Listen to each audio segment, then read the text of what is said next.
How judgmental are you? I believe one of the most challenging aspects of our lives and consequent manifesting personal reality is based upon how judgmental we are. To even begin to see how powerful our judgments are, we should try and take a step back and see a bigger picture.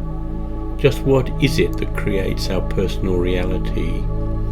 If we do not question this, then we are likely to remain lost in that judgmental world and continue to create more of the same. Some people think that we live in a computer simulation. I am not so sure.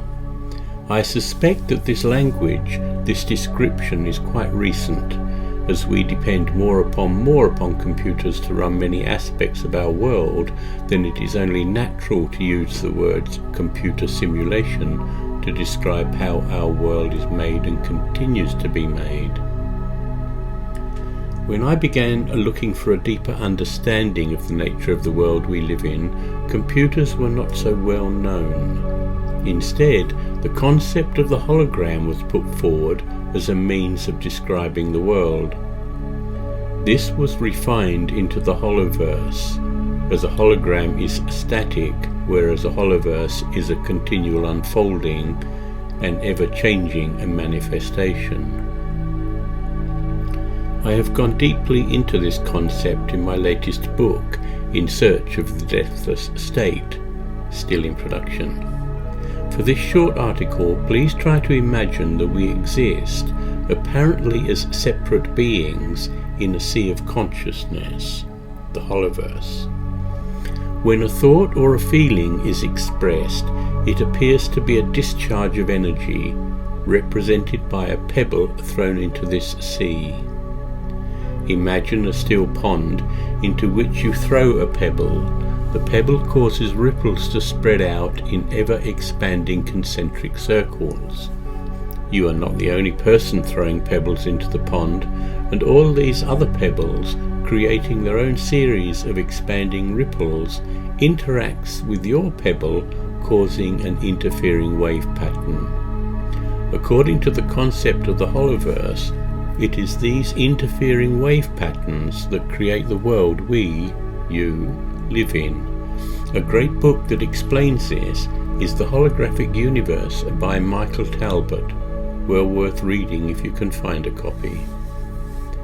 If we follow this reasoning, we can see how that which we put in comes back to us.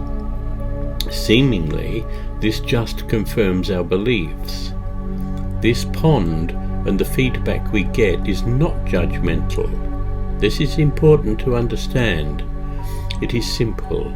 We get back that which we put in. There is no higher power judging us and deciding what we get back. We get back only what we have put in. Getting back what we put in keeps us in a loop of our own creation, continuing to give energy to the beliefs we held, which we put into the pond. It then follows that if we put judgment into the pond, judgment comes back.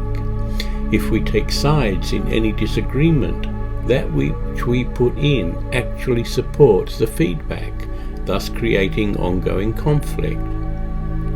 When we get conflict back, we are encouraged to put pebbles, supporting our point of view, into the pond. So matter which side we take, and ultimately we do not even need to take a side, our judgment is a part of the problem, continuing to add fuel to the conflict. We may think we are fighting the good fight against a common enemy, save the this, save the that, save the planet, stop the war, when in reality our opposition is actually perpetuating the drama. I have many personal experiences of this.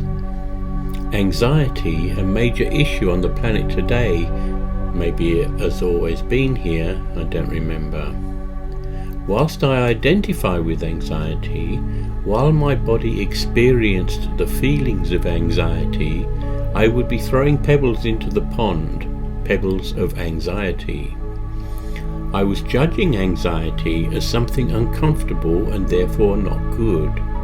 If I was in a crowded space, for example, and felt anxiety in my body, all the time I judged it, I would be giving energy to it. My giving energy to anxiety simply reinforced and energized the feeling of anxiety in the room. After some work around anxiety, I was able to notice anxiety but not identify with it personally.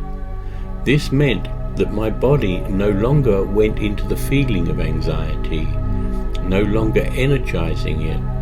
So being able to notice without reacting and taking personally the feelings of anxiety, the wave of anxiety was not being supported.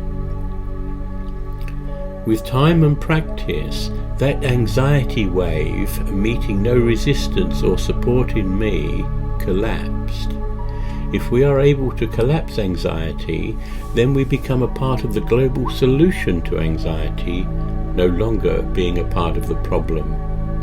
This applies to whatever we give our energy to, whether we give it consciously or it arises out of our subconscious, it matters not. We are supporting, creating that which we judge, remaining a part of the problem. If we want to see peace in our world, we must first become that peace in ourselves. A judgmental self is not at peace, but is waging an internal war in its mistaken belief that opposing something will bring the opposite. What do you judge? What part are you playing in continuing the drama that you oppose? Are you enjoying this game of life, or are you still taking it personally? While we remain asleep to the motivating forces that control our lives, we will continue to struggle against injustice, little realizing that our struggle simply reinforces that injustice.